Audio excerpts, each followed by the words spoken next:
স্বপন, বাবা স্বপন।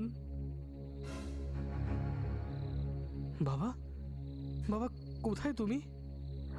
এই যে, এই যে বাবা আমি। বাবা, বাবা তুমি? হ্যাঁ রে, আমি তোর বাবা। বাবা, বাবা তুমি কেন চলে গেলে? বাবা তুমি কেন চলে গেলে? বাবা কেন চলে গেলে? কাঁদিস না, কাঁদিস না, সব জানি আমি, সব দেখতে পাই। জীবন ওর কৃতকর্মের শাস্তি ঠিক পাবে, তবে তোর ক্ষতি কেউ করতে পারবে না। আমি আছি তোর সঙ্গে, সব সময় আছি। বাবা, বাবা তুমি ফিরে এসো না। বাবা তুমি ফিরে এসো, আমার আর কিচ্ছু চাই না। তোমাকে ছাড়া থাকতে আমার যে খুব... না রে, সে আর হয় না। তবে বিপদে পড়লে ভগবানকে ডাকিস, উনি বাঁচাবেন তোকে। আমি এবার যাচ্ছি। ভালো থাকিস বাবা, ভালো থাকিস, ভালো থাকিস।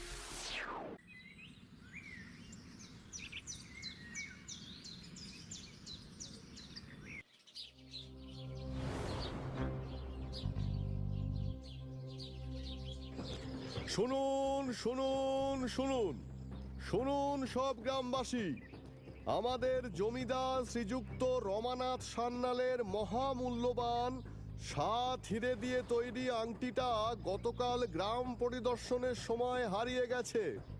যে আংটিটা খুঁজে দিতে পারবে তাকে জমিদার মশাই 100 সোনার মোহর ও 10 বিঘে জমি দিয়ে পুরস্কৃত করবেন।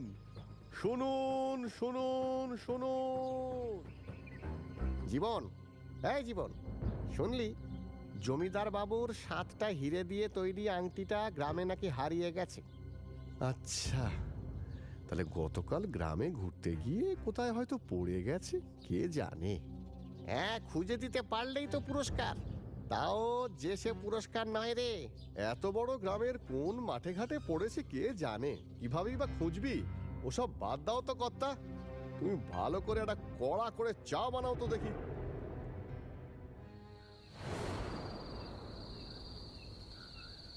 ইস, আংটিটা যদি আমি খুঁজে পেতাম তাহলে আমার এই কষ্টের দিনটা শেষ হতো।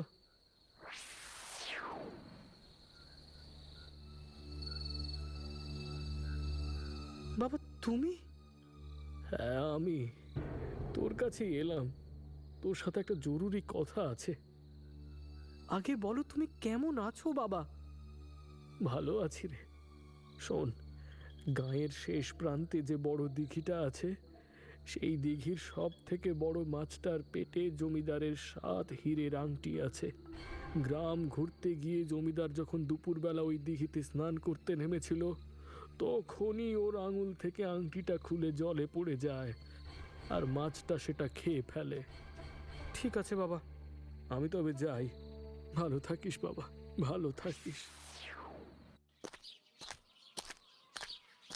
পরের দিন সকালে স্বপন বাবার কথা মতন দিঘির ধারে জাল নিয়ে পৌঁছে যায়। এত বড় দিঘি, এত মাছ, এত বড় জাল, কি জানি পারবো কিনা। তবে বাবার আশীর্বাদ আমার সাথে আছে, নিশ্চয়ই পারবো। জালটা তো আগে ফেলি, তারপর দেখা যাবে খন। হ্যাঁ,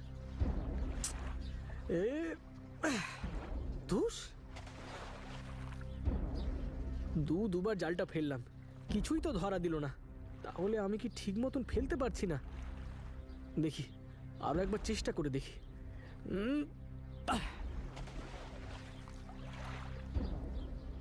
স্বপন এবার জাল ছুঁড়তেই দিঘির সব থেকে বড় মাছটা স্বপনের জালে ধরা পড়ে। কি যে হলো, জালটা দিঘির অত দূরে গিয়ে পড়লো, এত বড় মাছটাও আটকে গেল, আর মাছটাকে ডাঙায় তুলতেও আমার কোনো কষ্ট পেতে হলো না। এত ভারী মাছ তবুও। বাবা ঠিকই বলেছেন, ভগবান আছেন, ভগবান আছেন, হ্যাঁ ভগবান আছেন। এই ছেলে, তুমি কি বলছো? এই মাছটার পেটের ভেতরে আমার আংটিটা আছে নাকি? হ্যাঁ হুজুর। তা তুমি দেখতে পেলে কি করে?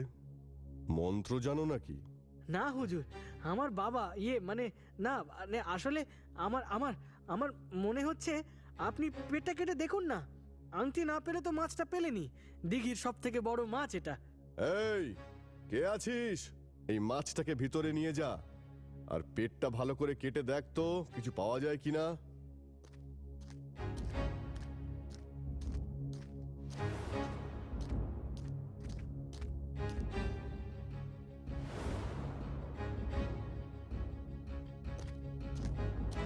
জমিদার বাবু, জমিদার বাবু, এই যে আপনার সেই আংটিটা।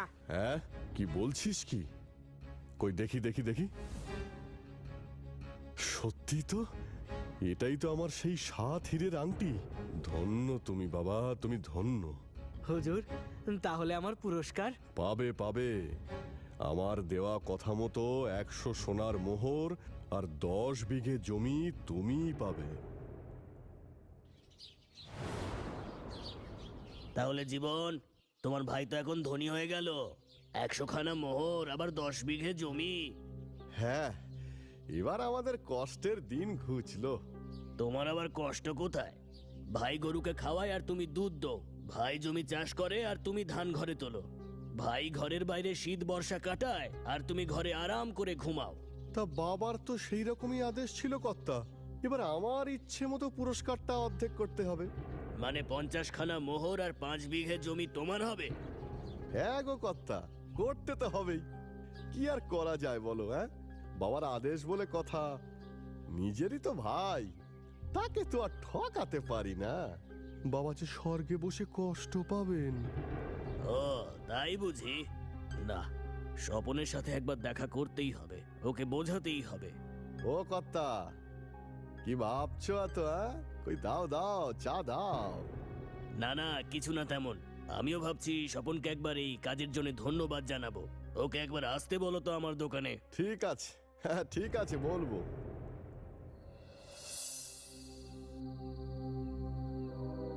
শোন ভাই, আজ থেকে তোকে আর দাওয়ায় শুতে হবে না। কেন দাদা? দিনকাল মোটেই ভালো না রে ভাই।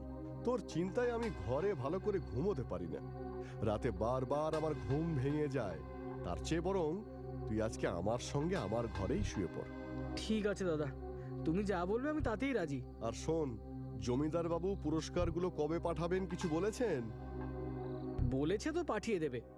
ঠিক আছে ঠিক আছে, আগে পাঠাক, তারপর না হয় দুজন মিলে আলোচনা করে একটা সিদ্ধান্ত নেওয়া যাবে। হ্যাঁ, আচ্ছা এখন তুই ঘুমিয়ে পড়, ঘুমিয়ে পড়। আর শোন, কাল সকালে পারলে ওই পাড়ার মোড়ের চায়ের দোকানের যে বুড়ো কর্তা আছে, ওনার সঙ্গে একটু দেখা করে আসিস। তোকে যেতে বলেছে একবার। ঠিক আছে দাদা, দেখা করে আসবো।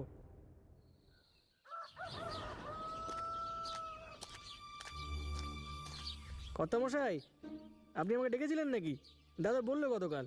আরে স্বপন যে, বসো বসো। বসো, একটু দরকারি কথা আছে তোমার সাথে। বলুন না কর্তামশাই। শোনো স্বপন, গুরুদাস নেই তো কি হয়েছে, আমি তো আছি। আমি তোমাকে যেই মতো বলবো সেই মতো কাজ করো, তাহলেই দেখবে ওই জীবনটা উচিত শিক্ষা পাবে। আপনি দাদার কথা বলছেন কর্তা? হ্যাঁ, তোমার দাদা, নিজের দাদা।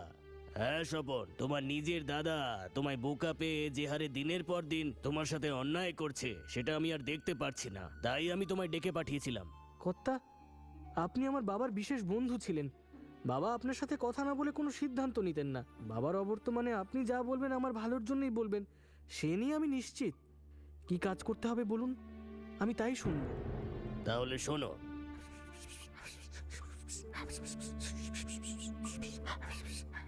বুঝেছো? হ্যাঁ, এইভাবে। ঠিক আছে, আপনি যেমনটা বললেন আমি তেমনটাই করব। স্বপন, এই স্বপন, শুনতে পাচ্ছিস? হ্যাঁ দাদা, সব শুনতে পাচ্ছি, বলো। এবার অনেকগুলো নারকেল হয়েছে রে, সবগুলোকে তাহলে পেড়ে ফেলি। তুমি পারতে থাকো দাদা, আমি গাছের গোড়াটা কেটে ফেলি। কি বলছিস রে? তাহলে তো আমি পড়ে যাব। আমি গাছের উপরে আর তুই গোড়া কেটে ফেলবি? হ্যাঁ, আমাকে মারতে চাস নাকি তুই? না দাদা, গাছের নিচের অর্ধেক তো আমারই, তাই ভাবছি ওইটুকু কেটে ফেলবো, আমার আর দরকার নেই। তুমি ওপরের অর্ধেকটা নিয়ে থাকো না, ওটাতে আমি হাতও দেবো না আর কাটবো না।